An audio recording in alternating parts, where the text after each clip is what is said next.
So take a look with the economic milestones of 2018 with us. We call it the key econometers of the year. If you want to just put it simple, the good, the bad, and the ugly. A year very turbulent, but positive, not just because financial derivatives companies say so. There have been a number of economic analysts who says last year, 24 hours ago, was a positive year on some levels, but those buts and ifs are what we're trying to take a look at. Let's unpack this with Bismarck Rawani, our special guest for today. Thank you. So let's just get this through the good, the bad, and the ugly. Give us the economic milestones, as it were, and of course, the first place to check in is, as usual, the GDP. Yes, $447 billion.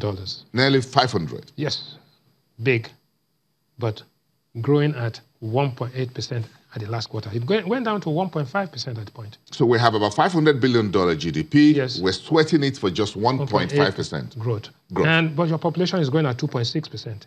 Population minus GDP growth gives you minus 0.79%. Suboptimal. So every day that passes, you are producing less food than people. So more people and less food. So you're having more hungry people, more unhappy people, more miserable people. Now, what is it? Your power per capita, 0.02 kilowatts. You can hardly light a candle, right? If we share, if we share it around. Everything we produce. Because the rule of thumb is 1,000 people, right? 1 million people for 1,000 megawatts. So we should be having 180,000 megawatts, but we have 4,000 megawatts. 4,000 megawatts, yesterday dropped to 3,500.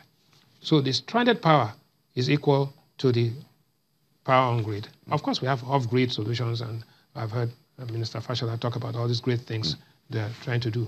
But the truth is that with 4,000 megawatts, you are not going anywhere, right? But we have to do some things about it. So the bottom page there, the bottom of what we have on that page is talk about structural rigidities and dysfunctional policies. That's head scratching. Structural rigidities. Look at Apapa port. Look at Apapa gridlock. Look at even the forex market has structural rigidities. It needs to be more flexible. Look at cost-reflective tariffs. Look at the banking system. Look at petroleum subsidies. So there's structural rigidities that need to be dealt with. We've gone from subsidies of less than $500 million all the way to 1.3 trillion. On that top of the page is where there are very troubling signals. Your GDP growth is going up, but your unemployment is also going up. Absolutely. Which is not a good news because it's in red. Yes. Unemployment, 23.1%. And unemployment defined as anybody who has not done anything gainful in 24 hours. But there's also the underemployed, which are another 20%. The underemployed guy is more dangerous because he has enough food to eat to carry out a crime at night. So he's underemployed in the daytime, but he's negatively employed at night. So that's the dangerous guy. The unemployed guy is probably wiped out anyway, so he has no energy to carry out any crime. So, but when you add the unemployment to the underemployment to the inflation factor, then you have the misery index, which is about 56%, which is dangerous. Okay, so that takes us to that, the economy that is turbulent and positive. Yes, positive. So if we begin to take that from the top left, that's my M2 there. M2 growth is 6.52%. Yes. Typically in that's our money supply. Money supply. Yes. You should be growing. Money supply can be growing at about 15%, almost so that you don't have an inflation gap. Maybe at the same rate of inflation, but our target was 10.48. We grow. So why is this happening?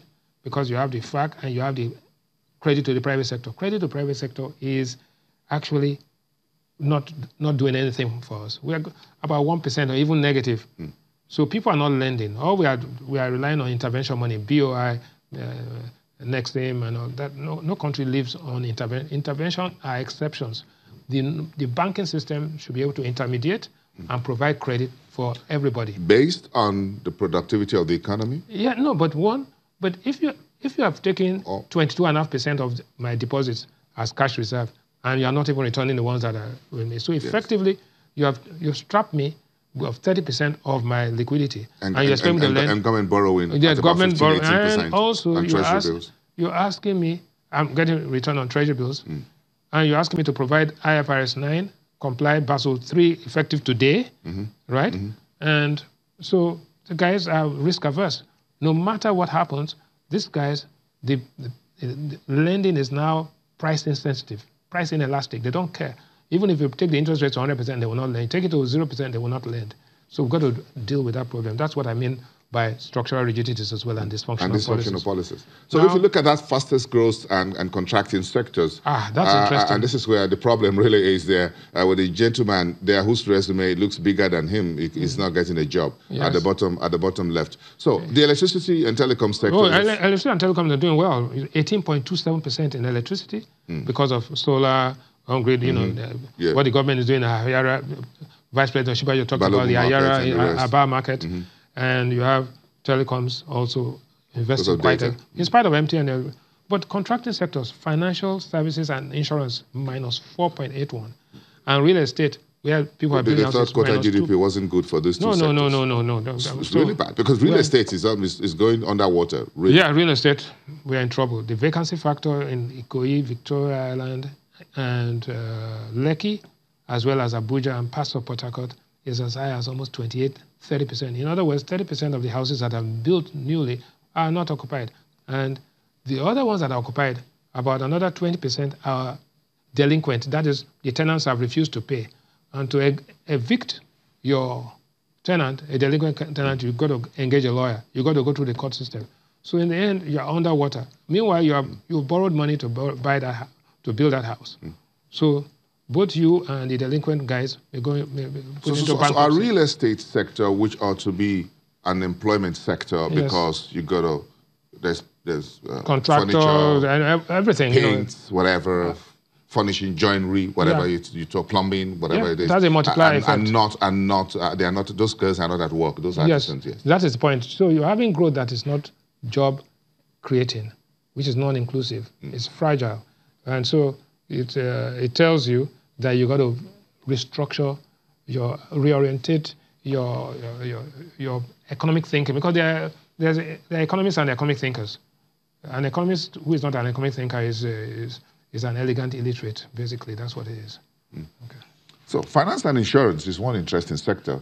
How this sector is contracting so rapidly, nearly 5%. Yes, because you know what's happening there. There's disruption. Every time you come up with new innovations, it takes away people. So it takes away people. Branches are being closed. People are being fired. The new millennials do not use checks. They're making payments electronically. If you look at NEFT and instant payments and all that, they're not. So what's the traffic to the branches? The traffic to the branches are declining sharply. So there are no new branches being built. So you have no cashiers, you have no bullion vans. In those days, bullion vans are all over the place. I haven't heard one. That's one thing. It's like saying, bullion vans almost disappeared. Look, there are changes taking place. The guys that were selling recharge cards all over the bridge, they've all disappeared, right? Because they've been displaced by technology. The recharge card is on my phone. Yes. So the technology has displaced them, but we've not started building the rails, the roads to engage those people. So those guys who have been displaced are now criminals. So that's the dysfunctionality.